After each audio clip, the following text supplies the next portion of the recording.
My name is Amanda. And I'm Kristin. And we are the Exorcisters. So sit back, relax, and let's get creepy.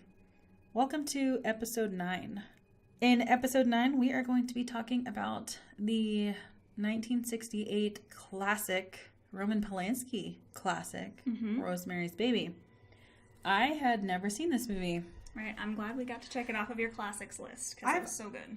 I've always wanted to, and I love classic horror. It's just, first of all, Brad doesn't like watching horror with me. Right. Sometimes I don't know what I'm getting myself into. There are a lot of old classic horror movies that are really scary, and it's 2 hours and 15 minutes long, and I just haven't gotten around to it. And I also would like some kudos, because I have bought every Blu-ray that we have reviewed so far, if it's out. And I have Rosemary's Baby. And I have them, all my Blu-rays are on a shelf behind us. The only Blu-ray I can't find is the one is that you Rosemary's needed. Baby. And I have it on my phone. And it's on one of the streaming services. But I have a Chromecast. And for some reason, I even tested other movies and they all worked. But for some reason, it would only stream 4 seconds of the movie, which didn't even get me to the opening sequence before it just started the load screen. I watched this entire 2-hour and 15-minute movie on my iPhone. I am impressed. Thank you. Well, I waited until the last night. I waited until last night because, the Tuesday night I tried to watch it too, but it did the same thing. So I just thought it was a fluke, and it was already 8:15. I was like, whatever, I'll just do it tomorrow. And it did the same thing. So I watched the whole fucking movie on my iPhone, which I don't recommend because I ended up getting put in a group text, which never happens. Snapchat was blowing up. Our Instagram, Facebook. I mean, just... You're trying to get into the psychological movie and you can't. Yeah, and so I'm sitting in bed and I'm trying to balance it on my knee while also having my notebook. It was just... I still got into it though. Good. It's so good that I was able to watch it on my iPhone and not regret it. Good. Yeah. So this movie has Mia Farrow in it. Yep. She's great if you don't know who that is. She was only 23 years old when she did this. She did great. She looks so young and I feel so old now. Yeah, she did awesome. And this was her first big break movie, which she had been in a soap opera. And the only other thing that people knew her from, she was all over the tabloids because she had just married Frank Sinatra. Which, by the way, she was 21 when she married him and he was 50 years old. Money. And he told her that she needed to give up her career when they got married. And she didn't. She got bored. She would go to sets with him and she got bored and wanted to do something. So she got on this. He served her divorce papers in front of the casting crew for doing this movie. Wow. Yeah.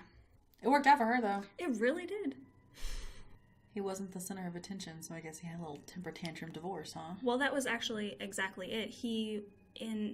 Towards the end of Rosemary's Baby, it kept going because Polanski ended up with 4 hours of movie, and he didn't know what to cut. So this movie took so long to film. Frank Sinatra wanted Mia Farrow to be in one of his films. That he was okay with. Right. And Rosemary's Baby wasn't wrapping up, so he got pissed off and served her divorce papers when she didn't show up at his set to do his movie. Well, fuck him. Yeah, right? I mean, I do enjoy Frank Sinatra's music. Even after Brad and I were married and you walk back down the aisle, we walked to The Way You Look Tonight. He was such an asshole, though. Yeah, well, I don't know. I guess it's a back then thing. He wanted his housewife. Well, and that we're going to talk about those roles a little bit in this movie because they're very, very prominent. Absolutely. But yeah, maybe it's a thing that, a time, or there are even instances of celebrity divorces now where the power switches, I don't know if this is true or not, so I'm not trying to be quoted on this, but there were rumors that Anna Faris and Chris Pratt, Anna Faris and Chris Pratt, for example, she was the star and he was just on Parks and Rec and doing some smaller things, and then he got all ripped for Guardians of the Galaxy and Jurassic World, and then that just kind of was weird with their established dynamic, and so it's not like it doesn't still happen if that's what happened. So it just kind of brings in also those sex roles back in the 50s and the 60s and the early 70s, which started to kind of break up a little bit, in the late 60s and early 70s. But when you've got somebody like Sinatra that... He was already 50 years old. Exactly. Yeah. So... But in the beginning of this movie, you've got this couple looking at an apartment. And... A beautiful... I cannot believe... I want to know how expensive that apartment had to be. I tried researching it, you guys. Couldn't find anything. But that had to be so expensive. Yeah, and he's just an actor. Just that's a not play even actor. Yeah, he doesn't even have like consistent like TV roles or. But she knows exactly what they are, and she rattles them off every single time. I can't remember them, but she is so enamored with what he has done, whether it be big or little. Which is so sweet. Yes. Like, just a side note, like my husband, he has a full-time job in marketing, but on the side he's a hockey official. And he does anything from little kids to college. And he got some playoff games for the state playoffs, which was cool because he was voted to do that based on his performance. And he might be reffing the playoffs at Pepsi Center in Denver. And it's just a playoff game for like high school kids. The Pepsi Center. But like, I'm telling everybody. Yeah. I'm like, my husband might ref on Pepsi Center ice. Absolutely. Like, you know, it's just really like, whether they're small or big things, if you're in love with somebody and you want to be supportive. That's NHL ice that he's going to be on. Exactly. That's cool. So, if he gets it, obviously, the only thing that might stop us is we're supposed to get a snowstorm this weekend, but I'll fucking make it. I'll figure it out. But yeah, you can tell she loves him a lot. Yeah. He definitely seems more interested in his career. Yeah. As we find out. Yeah. But it's convenient to have a woman at the house. I mean, your dinner's made, your house is clean. And they even note that this apartment complex is full of actors. So I'm sure that definitely pushes it for him. He's like, oh my God, I'm going to be closer to people that might be able to get me because he gigs. even mentions this is expensive. Like, it's a lot more expensive than where we're at right now. And then she's like, please, whatever. And then he's like, fine. But it's probably also that, you know. Yeah. But you find out that the previous tenant went into a coma for a couple weeks and then passed away. And they're like, you know what? That's fine. Her name is Miss Gardenia, and she was a gardener. But they also, when they're looking at this apartment, they see that there's this big, like, hutch or dresser or wardrobe pushed up against this closet. Because the realtor's like, oh, that's weird. This is a closet. Like, you know, I don't know why she would put it in front of it. And Rosemary's like, oh, well, it was here. And you can tell she dragged it across the floor and put it in front of this, you know. And so they move it, and it's just a closet with, like, a vacuum. And they were like, oh, that's weird. Whatever. Yeah. Little inkling, you know, number one. Throughout the movie, you then find out there's a reason. Oh, yeah. There always is. Ugh. Yeah, as they're moving through, they're looking at all these rooms, and the realtor or whoever is showing it actually even asks them, so do you guys have any kids? And the guy flat out says really fast, he goes, no. And then she goes, we're going to. So you can tell right off the bat that family is not his priority. His career is his priority, whereas family is definitely hers. Yeah. They decide that they want it, and they're having dinner with their current landlord where they're at, and he's like, oh, I don't want you guys to leave. You've been such good tenants. He's so cool. I love his dinner conversation about, like, killings and stuff. I'm like, I would have dinner at your house every night. Because he tells them, you're moving into a weird building with some fucked up history, and he tells them that there were these trench sisters, and that, like, 8 babies. Yeah, right? And that there was somebody named Adrian Marcato who did witchcraft. And the building is called Black Bramford because it's had such a horrible history. And in 1959, a dead infant was found in the basement wrapped in newspaper. So lots of shit has happened there, and they're just like, whatever, you know, it's been around for a long time. 2 stories revolving babies at this point. Yeah. So cut to them moving in, and nothing's in the closet but shelves. So she kind of opens it a little cautiously, and she's like, oh, okay, there are some shelves in here. And they're eating on the floor. It's kind of cute because they don't have any of their stuff there yet. Well, we did forget one thing. So part of what the landlord said before was that their apartment was part of a larger apartment. Yeah. So we knew that these were already connected at some point. And that will come into play later on. Yeah. And it's pretty cute. They're eating on the kitchen floor or the living room floor. It's a beautiful house. The fireplace is cool. I mean, her apartment. You can definitely tell she wants to be that housewife. Like, she loves the house, and later on she talks about the fireplace, and she makes sure there's paper on all the shelves, and she wants the baby, and she wants that American dream. Every time she's at home and alone, she's usually working on interiors, the house, decorating. Yeah. And she takes a lot of pride in her furniture and, you know, all of those things. And it's so funny because she's like, hey, let's make love. I love that sex scene because it's so true and awkward, and they're just like whipping their own clothes off. They're not like all sexy and loving on each other. No, they're just like, okay, I'm going on over here, you're over there. That's what I wrote down. I was like, so they just like individually undress and they're taking their time, and he's like throwing his socks off, and it's like a whole drawn out scene of them just like. But it's like real life. Like that's what actually happens. It's like not like 50 Shades. I don't want to have sex tonight. I pinky promise we'll do it on Tuesday. Exactly, right? If you schedule it, I'm tired. And they finally doing it on the floor. And they hear creaking, but they laugh it off because they're like about to do it. So they're like, I don't really care, whatever. It's an old building. And then they're painting and they're decorating. And even for the 60s, like I love like the bright white walls she did. The apartment really is beautiful. And there's a shared laundry room. So they don't have laundry in their facility, but they have laundry basically in the basement of this building. And Rosemary goes down there and she meets this woman named Terry who is staying with their neighbors. And they're talking and they hear something break and they're like, oh, this basement creeps me out. And they're laughing and they plan to do laundry together quite a bit. And Terry says she's staying with the Cabots and she was a homeless addict that they just found and said, hey, come live with us. And they gave her this weird, like, charm necklace. And immediately Rosemary's like, oh, it smells weird. And they're like, oh, it's a special root or herb that's supposed to keep you safe. And then it cuts to the evening, and Guy, that's Rosemary's husband, they're just laying in bed, and Guy and Rosemary hear this weird, like, chanting in the next door to their bed. And they're just like, but it is clearly like a chanting kind of like. Right? I would immediately be like, we are never talking to them. Exactly. Jesus. And I'm assuming this would be a different night since they were already in bed, but it cuts to them walking around the city and they stumble on this scene. There's policemen and people standing around and they find the body of Terry, the one that she was in the laundry room with. And they say that she jumped out a window and it's like she was happy and starting a new life. And right, exactly. Was so thankful to them for having her. Yeah, it's kind of weird. Yeah.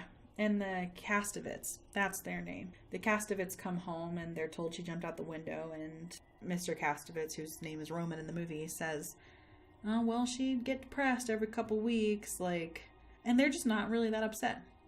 Yeah, they're at just all. Like, oh, she's lived with them. You would assume they have some sort of connection with her. Right, of course. No. Rosemary falls asleep that night, has a weird dream. I didn't really get this, about like a nun yelling about something. It's supposed to show you that she's Catholic. Okay, I actually made notes about her Catholicism later, so that she's a faulty Catholic. So she grew up Catholic. She doesn't have any connection with her family now, and she's not anymore. Which, I mean, this was a 4-hour movie that that Polanski had to cut down. I'm sure there was more to that, and definitely in the book they explain more. Yeah.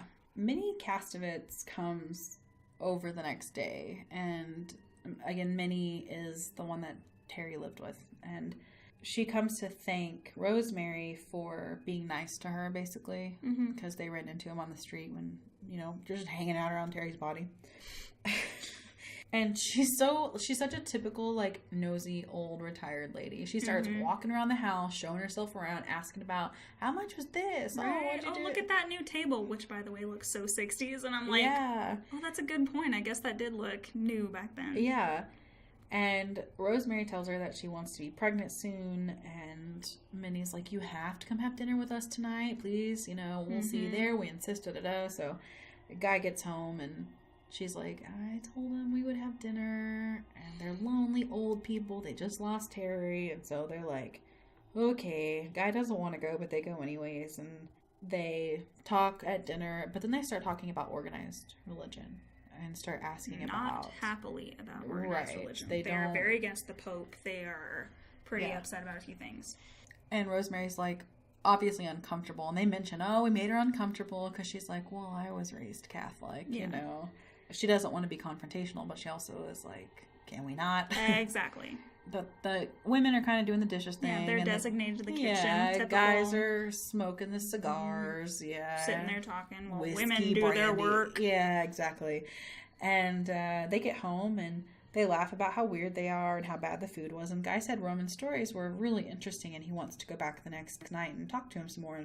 But Rosemary doesn't want to go back. She also noticed they had pictures on hooks on the walls, but they had taken them down. So she's just kind of... fit, which I thought was really cool. I actually hadn't noticed that until she said it, and I went back and rewatched that scene. That was really interesting. Yeah, and so she's kind of noticing, like, they're a little off. Yeah, not really, like, she's not, like, creeped out or anything. She's just like, I mean, they have weird food. They talk about the weird cake. They talk about the pictures. Yeah. They're just weird people. Right.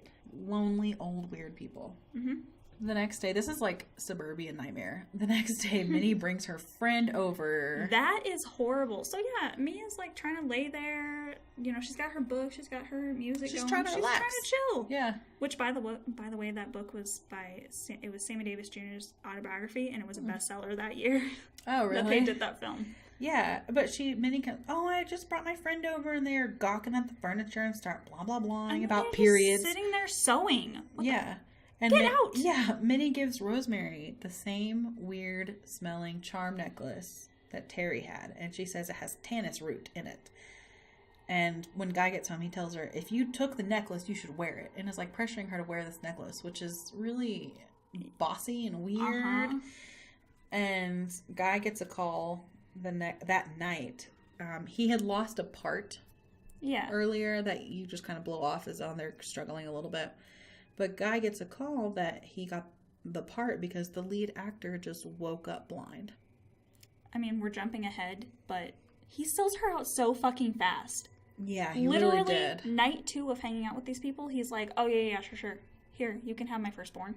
Which is just another testament to how much more important his career is to him than her or their family or their life together. Like, come on, dude. Absolutely. And you don't really even, at this point, you're like, Guy's just weird and bossy and has a weird hard-on for Roman. You know, it's just kind of whatever. But Rosemary cuts to her talking to one of her family friends. I wasn't sure if this was like a therapist or something at first because she's kind of talking to him like he's a therapist. But you find out later it's just a family friend. And his name is Edward Hutch. Or they call him Edward Hutch. It's like Hutchison or something like that. And that's the guy that they were talking to in the beginning. Mm-hmm. The landlord guy telling about the story of the apartment. Yeah, and she's talking to him about how Guy's up for all these parts and he's doing really well, but she's really lonely. So this is, you kind of been feeling that she's been feeling second, but now she's, I'm so happy for him. I just am a little lonely. He's gone all the time and he's working and it's, hard being home by yourself all the time. Ironically, Rosemary gets home and there are flowers and Guy's just ready to have a baby. Like, she's been so lonely. And he's been, like, tracking the calendar. Like, he points out that it's circled, these are the best days to do it. After he didn't even care before. Right. Now, all of a sudden, she's like, you do? Yeah, like, and of course she's super happy. That's the one thing she wants. Yeah. And then I do love this, though. There's, like, it's baby making night. There's sexy music. Mm-hmm. They have a fire in the fireplace. They have, like, a little, like, fruit plate or something and cocktails and they eat, like, it's nice. That's how you do it. And then as they're as they're like eating and like gonna fuck, like, they're at dinner by candlelight or whatever, the doorbell goes off and she's like, are you fucking kidding me? Not tonight. And Minnie just drops off some chocolate mousse. Which is super creepy. Yeah, I said it's Minnie and her annoying ass. And Rosemary... She drops off some mouse. Right? Rosemary says it has a chalky taste, like a chalky undertaste, and doesn't want to eat it, but Guy insists she eat it. Like, he's like, she went through all that trouble of making it, you're gonna eat it. Yeah, like, he gets really... She's not your fucking child, like... Yeah. But he gets so pushy about it, and you're like, please don't eat it, and then she finally gives in, and you're like...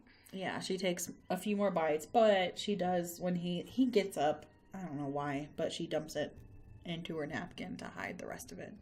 Which I'm so proud of her. She doesn't eat all of it, but she eats enough of it. And she gets faint and disoriented and dizzy, and Guy has to carry her to bed. He carries her to the bedroom. Mm-hmm. Like, it's so creepy. You're worried for her. She's drunk or whatever she's acting right there that he says he thinks she is. Mm-hmm. And you're just like, cool, just carrying her to the bedroom to go make babies. Yeah, and she's clearly, like, out, and she starts dreaming about being on these weird yacht scenes and more Catholic stuff because the Pope's brought into it, and she thinks she's now in a swimsuit on a boat, but they're talking about being gay. It was a weird fucking dream sequence.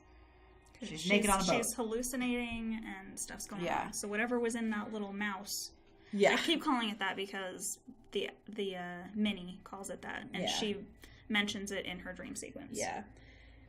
And she's laying, and part of this dream sequence is she's laying down on a bed surrounded by old naked people whisper chanting and painting her body with what looks like blood or red paint. Yeah. And Minnie says as long as she ate the mouse, she can't understand or whatever. She's not gonna wake up or move. And they pin her legs down and... They fucking tie it down. Ugh. Yeah, she gets... This is horrible. Like, I watched this years ago, and I guess I wasn't, as in tune to stuff like this. This rape scene kind of really bothered me.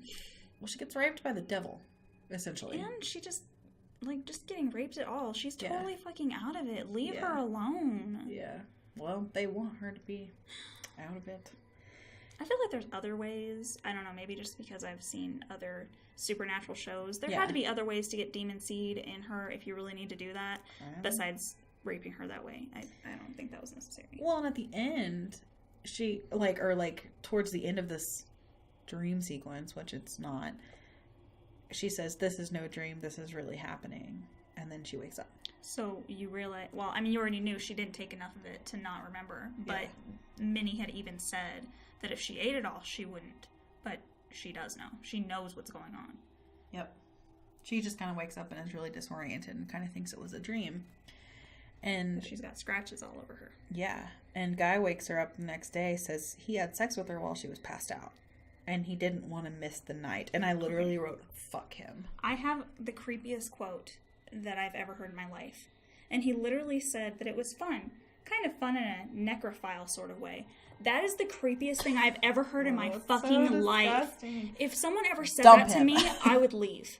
That's horrible. That's in a necrophile sort of way. Even if it's your husband, they have no right to just have sex with you when you're not that's not an ownership kind of situation. And then to tell you it was fun in a sleeping with dead people sort of way? What the fuck? That's and she's creepy. Just like, okay. I mean, I would have done it with you tomorrow. She's that subservient woman who just kind of... Yeah, like we could have waited a day. She literally says that, we could have done it the next day. Yeah.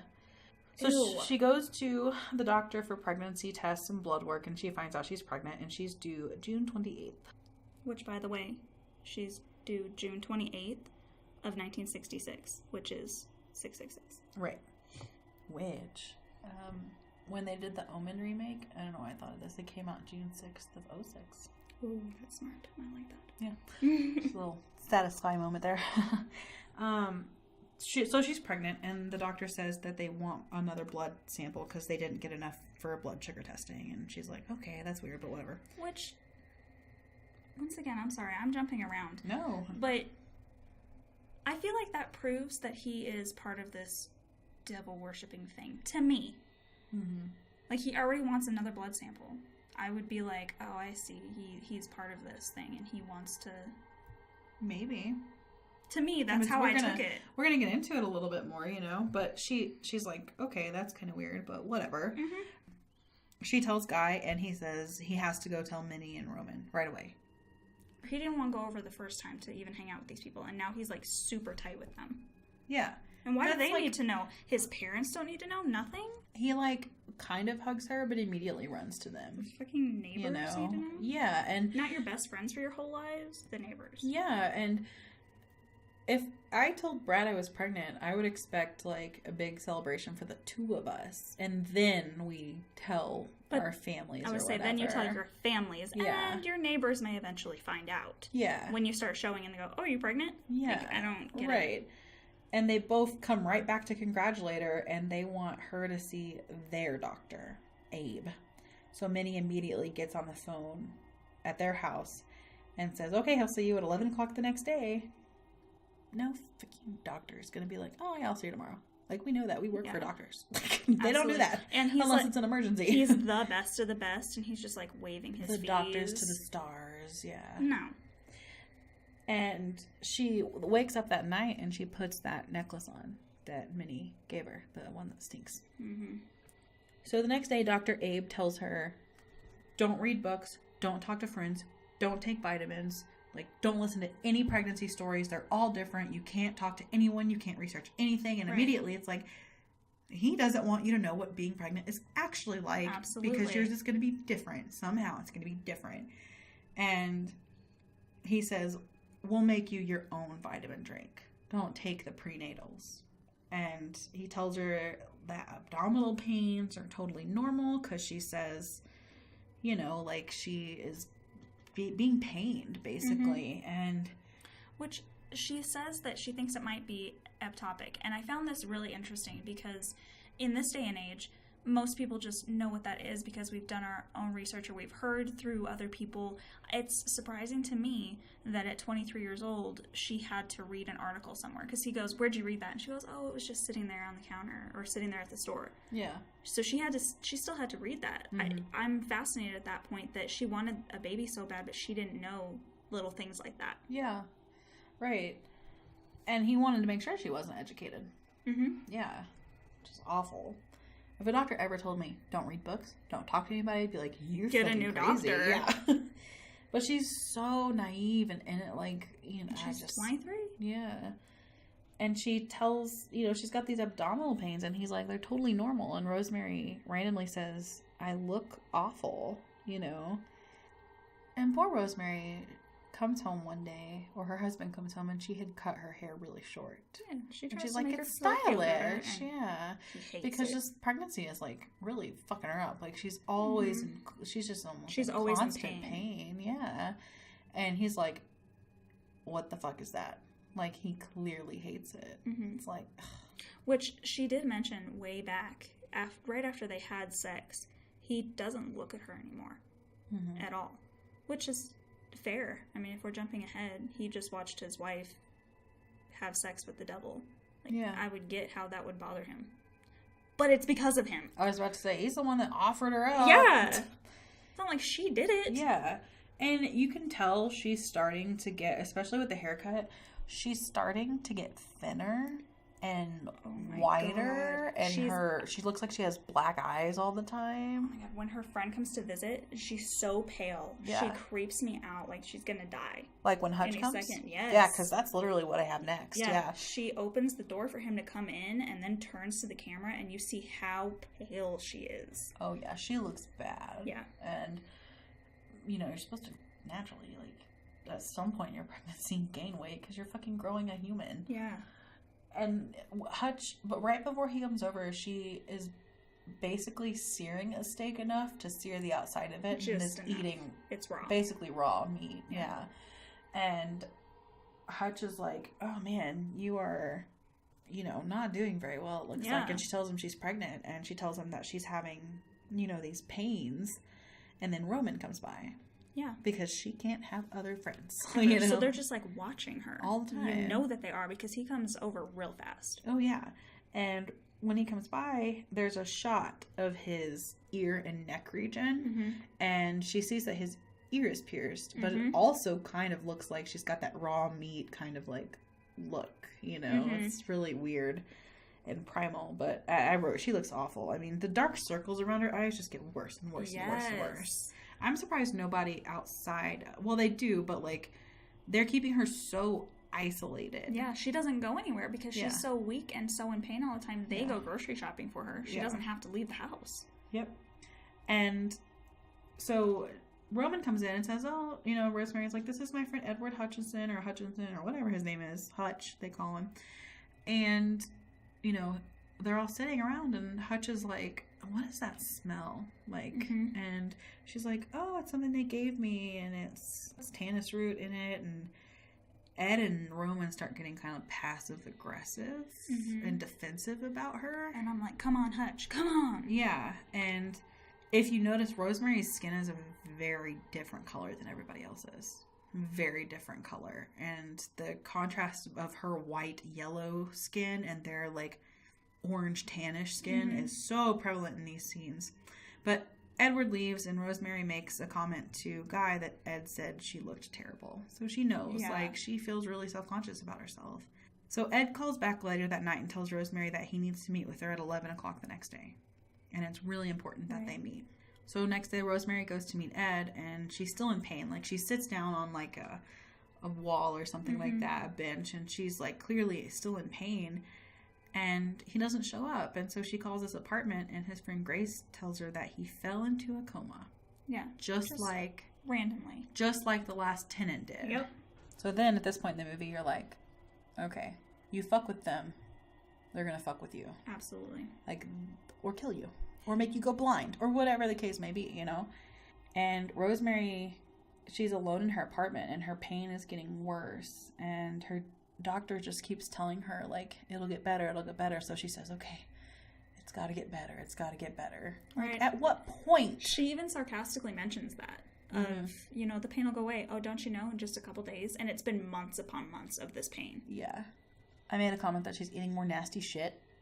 More, like, raw meat. The liver. Yes. She goes in there. Which, by the way, Mia Farrow really ate. And she was a vegetarian at the time of this movie. When she did this, she was a vegetarian and went in and ate that liver. As two people that don't eat meat. Yeah. Would you ever? Even when you did eat meat, though, like... Never raw, never liver. Never raw liver. Yeah. No. So Rosemary, basically, she's at the point where she's going to plan a party for their young friends, and Minnie and Roman are not invited. You have to be... I'm so proud of her. Yes, you have to be under 60 to get in. She tries so hard.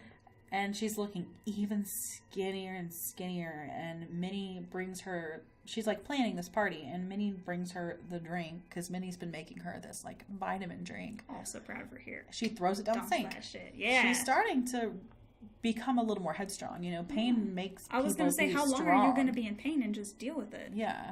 So she has this party, and poor Rosemary, people keep bringing up how tired and how bad she looks. Like, they're all very happy for her and nice about it, but she ends up basically sobbing to her girlfriends in the kitchen about how difficult this has been. Love her friends here, where he tries, because he's, like, watching her the whole night. He's, like, trying to, she's talking to one of her friends in the kitchen, and he, like, shoos her out to get a platter on the table. And then in this one, they, like, barricade her in this room, and he tries to come in, and they push him out and shut the door. And I'm Girls like, yeah, you go. And the girl, you know, they're mad at the doctor. They're like, no. You need to see a different doctor. This is not normal. And they've been pregnant. They're like, no. Of which you actually hear one of the girls sent her to Dr. Hill in the beginning. She even goes, so how's it going with Dr. Hill? So you know she's the one that sent her there. And now she's like, you're not even going to him? Yeah. What the hell? And Rosemary then after this party tells Guy she's going to see Dr. Hill. And Guy gets super pissed off. Starts screaming at her and won't let her do it. It's not fair to Dr. Saperstein while they're... You know, and she's like, what about me? Yeah. I don't care if it's fair to him. I'm the one in pain. I'm the one going through all of this. And she's finally starting to stick up for herself. And then as they're yelling, the pain just stops. Yeah. Which is so creepy. What the hell? Literally that second, it takes that. She's been complaining about it this whole time. But now she's finally gained enough courage to leave. And the devil baby's like, oh, okay. Oh, she's about to... Okay, all right, I'll chill. And then she gets excited again, and her demeanor completely changes because she starts drinking mini drinks and smiling, getting the nursery ready. Well, during that scene, she feels the baby move.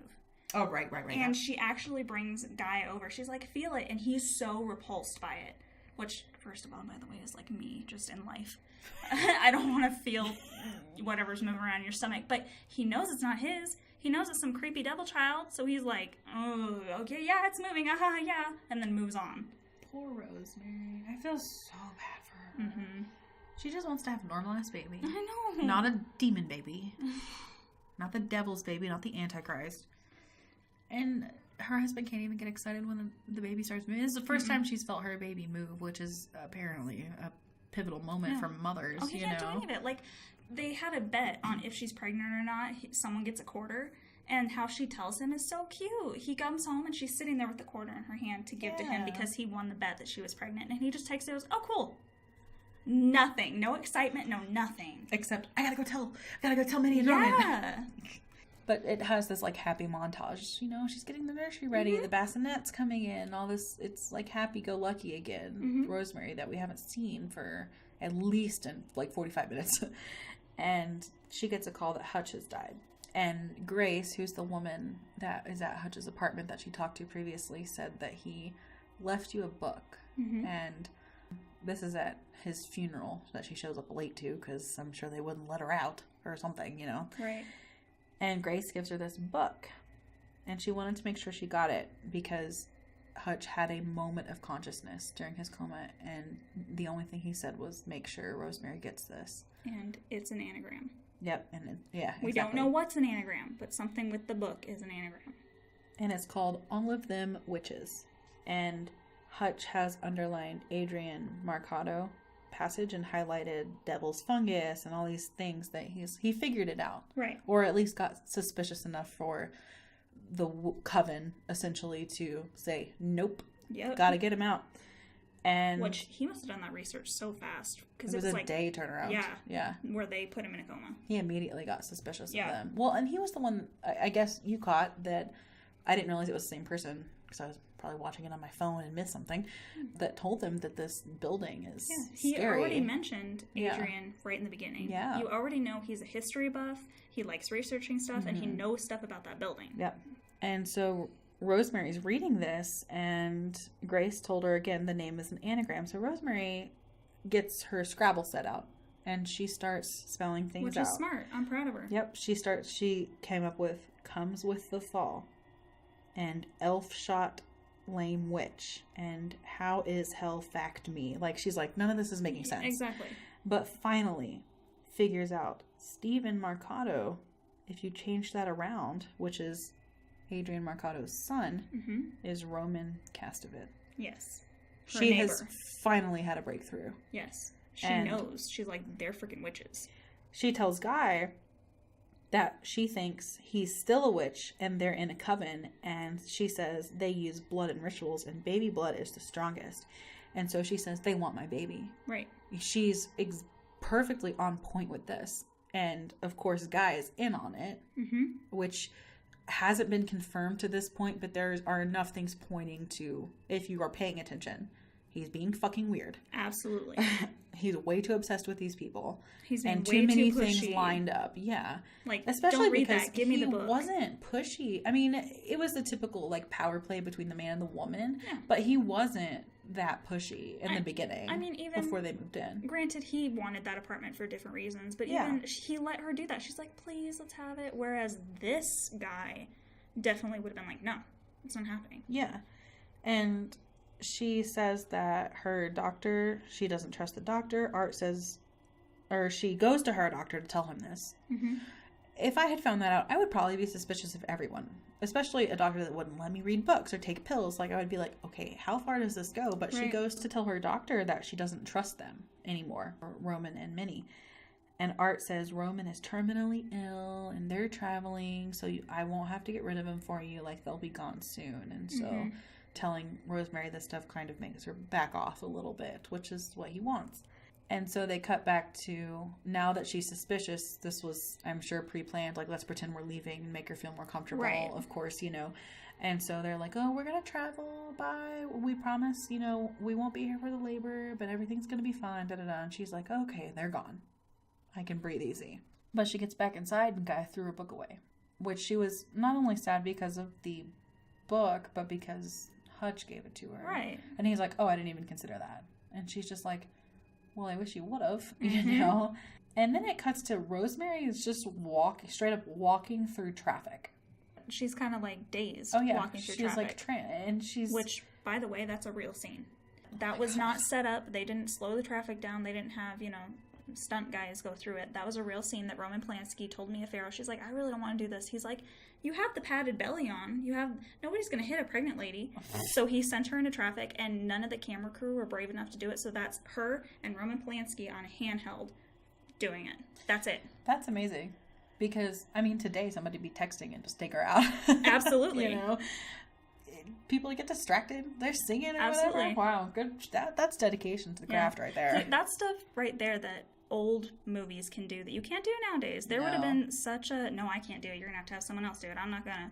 Yeah. Or lawsuits or whatever. OSHA, yeah. Whereas Roman Polanski is like telling little Mia Farrow do it, and she's like, okay, I guess you're right. Yeah. They're not gonna hit my belly. Right. And she walks to a bookstore to buy books on witchcraft on her own. So she's taking it. She's basically saying, okay, I'll figure it out on my own. And Rosemary calls the man that, when she gets back home, she calls the man that went blind. Because she read in one of the books that in order for a witch to put a spell on somebody, they have to have a possession of theirs. An item of clothing, jewelry, something like that. And she finds out that Guy has one of his ties. They traded ties or something. Some dude thing. I don't know. She now has figured out that Guy is involved. Mm-hmm. He took that tie to cause that actor to go blind, which is so terrible. Mm-hmm. And she knows it too. And for some reason, she goes back to her doctor to tell him that Guy is involved, which first of all of your friends just told you not to trust this guy because he's making you go through a really painful pregnancy. Mm-hmm. Don't trust him either. Mm-hmm. He's making you, he's telling Minnie to make you these weird fucking drinks. Clearly, you could tie it to him, too. Right. But she does here in just a second. She goes in, and the receptionist mentions, you don't smell like you usually do. You don't have that weird root or whatever. And she says, oh, yeah, he smells like it, too, sometimes. And that's when she's like, what? The doctor smells like that, too? And she's like, I gotta go. My husband's in the car, and she bails. She goes to call Dr. Hill, which was the one she was going to originally go to. And she's like, you have to see me. They're after me. Please, please. You have to see me. You have to see me. And he's like, okay, fine. You can be at my office at 8 o'clock or whatever, and I'll see you. So she tells Dr. Hill that witches are plotting against her. And she thinks that Guy stole Hutch's glove. Because when Hutch left one time, he was missing one of his gloves. And so she put together, he killed Hutch, and he made this actor go blind and all this stuff. And Dr. Hill says he believes her and that she should lie down and rest. Right. And she falls asleep, and she wakes up to see Guy and Art there. And they tell her that they'll institutionalize her if she talks any more about witches. So we had a little different interpretation. You think Dr. Hill is involved? I definitely think Dr. Hill is involved. He's already asked for extra blood from her. Mm-hmm. He now, when she mentioned, I forget his name, Abe, when she mentioned his name to Dr. Hill, he's like, wait, what? He peeked up very fast. He was very interested, which to me makes me go, oh, so he's part of this. And he's like, oh yeah, he's higher ranking in this. She's the one that they've been talking about on having the devil baby. And see, for me, at least the crazy part, I knew that he was going to call because, okay, let's just say we work in healthcare and somebody came into the practice raving about something crazy and they were inconsolable. We'd probably okay, who can we call for you? And call somebody or the authorities or whatever. So I knew that she was, he was going to call her people, Guy and Abe, who's the OBGYN. And I just kind of assumed, okay, this pregnant person has had some sort of mental break. We need to get their doctor and their husband involved. And when she said, oh, his name's Abe, whatever, when he kind of looked up and was like, oh, yeah, okay, I've met him. I just kind of was like, well, maybe he doesn't want to tip her off that he's going to rat her out. So maybe just, okay, yeah, got it, so that she felt consoled and calm enough to relax and not run away. So I don't know. It's not really super clear on that. That's kind of open to interpretation. Maybe it's clear in the book. I'm not sure, but I just feel like, this is from my point of view of him being either a part of this or some young obstetrician who is very happy to be connected at all to this high-ranking one. Yeah. But you now have 3 men in power that want to keep that power, and they're abusing this poor woman, this poor pregnant woman, to achieve that. That's horrible. Yep. But now she's so fucking done. Yeah, she is. They get her home, And she dumps out her purse and all her money. And they start, like, picking it up. And she does that so she can get into the elevator and close the elevator and go up to her apartment and lock them out. Right. Which she does. She does lock them out. They're running up the stairs real quick. And somebody runs through her apartment. Yeah. How the fuck did they get in her apartment? Yeah, I noticed that too. She's on the phone trying to get a hold of anybody on the outside. And when she's on the phone, you see somebody run. 2 people, I think. Yeah, 2 people run past. Like, so how did they already get in her apartment? So there's some... I don't even think, like, it shows you their little passage into her... You see the Not people, yet. but, you like, just yeah. see the people in there. Yeah. So they got in there somehow. Yeah. There are fucking people in her apartment. Like, are they already in her apartment? Were they just waiting for her? Yeah. What happened? And then a shit ton of people walk in, and Abe has a fucking sedative. Like, and they find out she's in labor. And they totally put her out for labor. The last thing she says is, Andy or Jenny, I'm so sorry, my little darling, forgive me. Because... Which, I'm totally for being put out for labor. Like, that sounds awesome. Also same. I also think that. But, like... Not when you think your kid's about to get stolen from you. Yeah, fair. That one does suck. Yeah. And it's so sad because she wakes up and it's very calm after she gave birth. And, you know, they say, it's a boy. It's a boy. And she falls back asleep because she's, you know, been drugged. And she wakes up again and she still hasn't seen her baby. And her doctor tells her the baby is dead. Which, they're just like, but no worries. You can have another one. Yeah. It's fine. You're good. It's not going to affect anything later. Like, it's fine. Which, once again, like, it's like that old school guy mentality of, no, it's okay. Like, you just lost this baby, but it didn't have its own personality to you or anything like that. You didn't have your own feelings attached to this before it was even born. No. You just try again. Right. And she is basically like, you're lying, and she starts freaking out, and they sedate her again. And then it cuts to the next day, and Guy tells her she had prepartum crazies about the witches and stuff. Yeah. Like, you're just a little crazy because you were, like, really pregnant. Somebody fucking say that to me one goddamn time when I'm pregnant or right after. Slap the shit out of somebody. But she does good. She knows she's not in a position to do anything, and they're just going to sedate her again. So she just, like, she doesn't say anything. She just sits there. And he's like, oh, baby, but it's going to be fine. We can have another one. And Universal is looking at me now. Paramount. All these big movie studios. We can move to California. We're going to be in the Beverly Hills, baby. Like, so Rosemary asks to see his left shoulder because she read that they get, like, marked up. And there are no marks on his body. And she's like, okay. And they're intentionally keeping her room loud. TV is blaring in her room. The air conditioning is on. They have a window unit. It's really loud. I know they pointed to those, but I didn't really they're keeping it that. loud because they know how paper thin those walls are. And she hears a baby crying. And she goes to turn off the AC to listen. And some old coven lady brings her pills and you got to turn the AC on. And they're bringing her pills and a breast pump. And they tell her that they're throwing the milk away. Which is super weird. Yeah, and, you know, Guy is like, oh, the new tenants have a baby. She's like, And she stops taking her pills. She starts shoving them in her bedpost, like, to where they can't see them. And after she pumps breast milk, they take it from her, and she goes, oh, here. And she had kept this dirty, like, spoon, and she goes to put it in the breast milk, and starts just throwing it away. And the lady's like, no, it's just messy. It's just messy. Don't put it in there. So she knows that they have her baby. She's like, She's keeping her cool, though. Like, you know, she's being kind of strategic. And that night, she goes into the closet that was blocked off, and she finds the peephole, basically. Yeah. The lock. Yeah.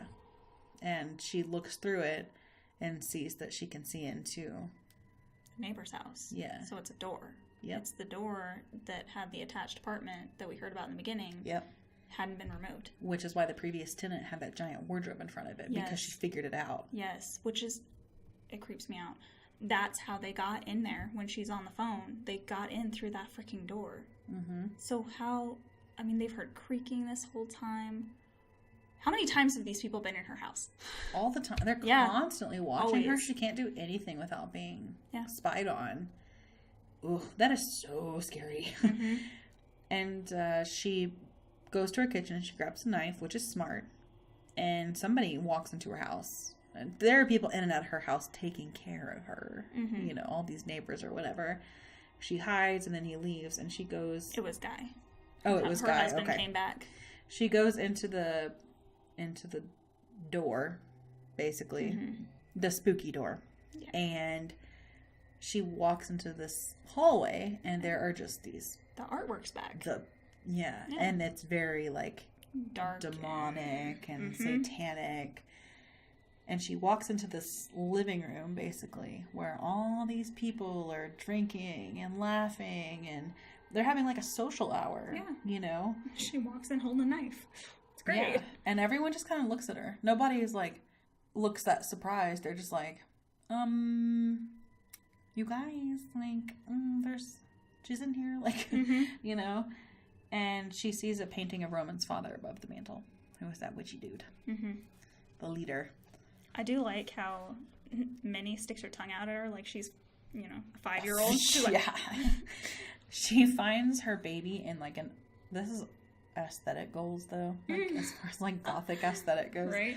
In a completely black bassinet with, an upside-down cross hanging over it. And they let her walk to the baby. Mm-hmm. You know, they just let her walk up, and she says, "What have you done to him?" And they say that Satan is his father. What have you done to its eyes? Yeah. And then they're like, his eyes and his hands and his feet. Father's eyes. Yeah. And Satan is his father. She's looking at Guy like, no, he doesn't. And Guy's in the kitchen like wanting to throw up right now. Yeah. They say his name is Adrian, and then they start chanting, "Hail Satan, hail Adrian, hail Satan." And this is where Guy's been the whole time, with this little social hour celebrating this little demon baby that his wife just gave birth to. And they tell her to be a mother to her baby. You don't have to join, but you can still be a mother. He needs a mother. No. Guy tells her they said that he agreed to it because they said that she wouldn't be hurt, and they're getting so much in return when all she wanted was a baby. And he flat out says, you weren't really hurt. She was hurt the whole time. She was constantly in physical pain. That is hurt. And the emotional and mental bullshit that this is, I mean... He's a fucking asshole idiot. Why would you ever continue to be married to him? Not only would... I mean, I guess you can't really go to the cops. They're going to be like, this lady is fucking crazy. But, like, I would change my name, move cities. I would figure something out. I would never talk to him again. Right. I would be totally scarred. And I honestly, I wrote, she's sitting in this chair, like, just totally in shock. And, people, you know, I said, little Satan starts crying. And she goes to rock him, and everyone gathers around lovingly and says, you are his mother, aren't you? My ass would have... Okay. This is going to sound really bad. My ass would have taken that fucking knife and accepted the fact, okay, they're going to kill me. But not before I kill that demon baby. When you see that it's got, like, Satan eyes and webbed feet or whatever, no. And doesn't this give you a little happiness, a sweet, you know, thought of, you know, not all babies look the same. They're not all perfect. It's like a sweet little message at the end in this dark, dark horror movie. Because she does. She goes up to it and starts rocking it. And it ends with you just thinking, okay, she's gonna mother this Satan baby because it's all she's ever wanted. And she gave birth, you know? That's hers. My ass would have killed it, and then they would have killed me. And I would have been like, okay, but you're not getting a demon baby. Not from me anyways. Right. You're gonna have to do it again to somebody else. Which is awful, but she can't dig down this hole. There were at least 20 people in that apartment, and people are walking in, bringing gifts, and like a new guy let shows me see up. it. Yeah, which I was really hoping would be Dr. Hill. That would have I didn't see him in the mix, but maybe I wasn't paying attention enough. Again, I was taking notes and watching it on my phone, but it's kind of hard to tell faces sometimes. So this was Polanski's first American film. He had done a lot of things overseas, and this was his very first one. And he actually didn't realize this was his also first book adaptation. And there are critics who say that this is, and people just in the industry that say this is the truest to-book movie that has ever been made, because Polanski didn't realize that he could take any creative license. He literally, I mean, word for word phrases are from the book in the movie. Which I think is why you get so connected to, especially Rosemary as a character.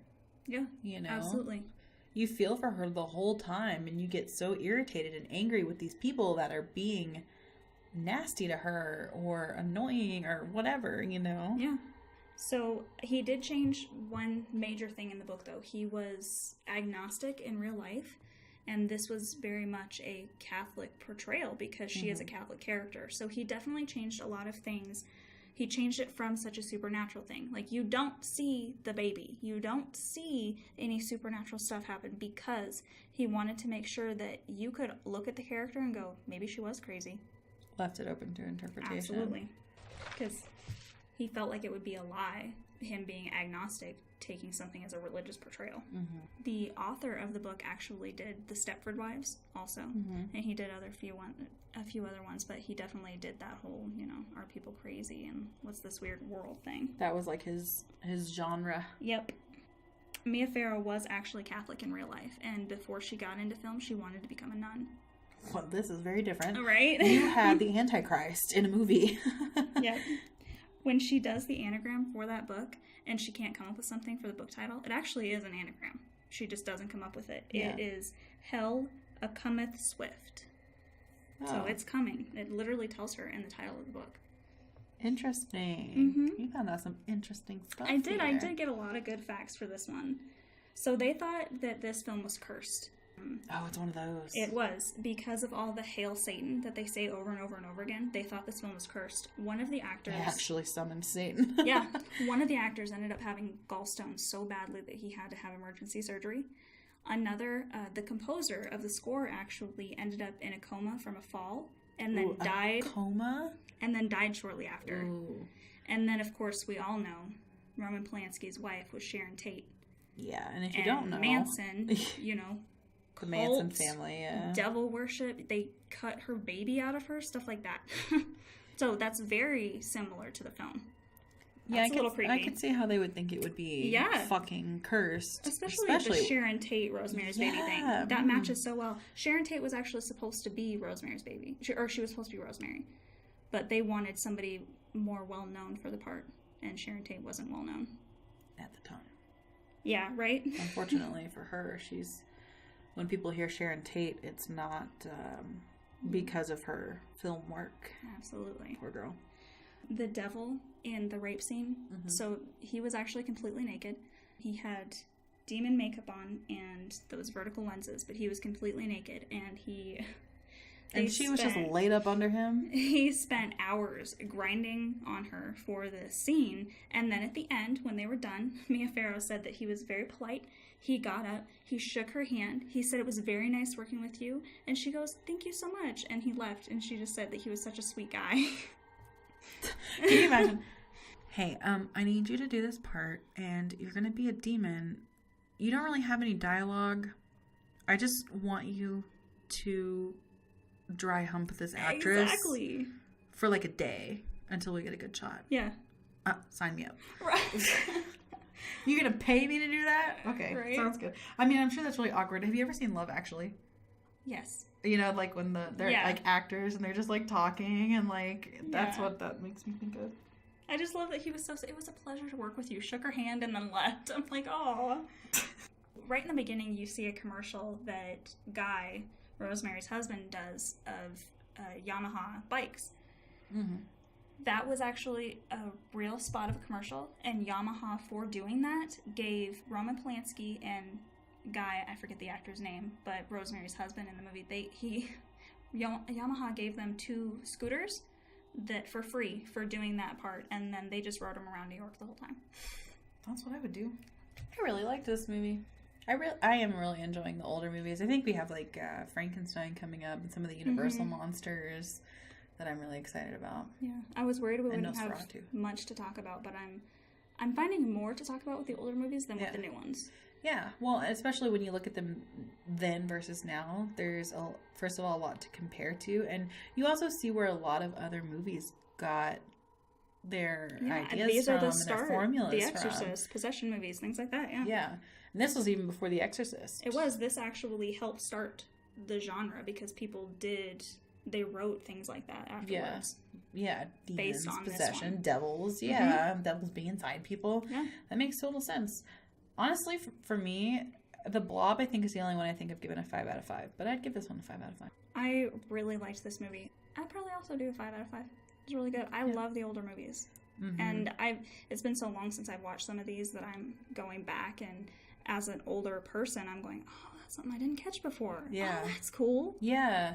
And some of these, like me seeing some of the classics for the first time, as a horror movie fan, I'm like, that's where this movie got that. Right. And like, and it's even better when we get to talk it out, because then there's nuances that I don't even notice, and I'm like, oh yeah, that's even creepier. Yeah, or like, we started this podcast because we would have these conversations anyways. Like in the car today, we were on lunch at work, and we were talking about the doctors, and you were like, we shouldn't be talking about this right now. We're literally going to talk about it later. About this tonight. Yeah. But it's so fun to like have these theories and talk about things. And a lot of these older movies, because a lot of movies nowadays will have to spell it out for the audiences, and that takes away some of the nuance to the movies, I think.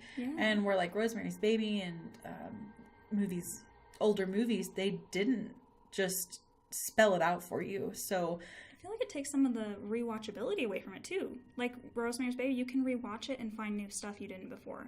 The Conjuring, no offense, I love it. Yeah. But I can put on The Conjuring and sew or read a book and still catch everything. Yeah, exactly. But with these, this was my first time watching it, but when I go back, I just thought I didn't catch that the peephole was a door. I was just like, oh, they're spying on her. Like, you knew that. I was watching it on my phone. I need to actually sit down and watch it on actual TV without taking notes. But yeah, it's really fun to rewatch those old movies. Except for The Exorcist, I hate every second of rewatching that movie. I do it every year, but I hate it. If you have any scary paranormal stories you would like us to write into a short story, or you want to talk about a specific movie or have suggestions for us, please email us at theexorcisters@gmail.com. Our Facebook and our Instagram are both The Exorcisters Podcast, and you can find us on Twitter at The Exorcisters. Next week, we're going to have a special guest, and your luck just ran out. Till then, stay creepy.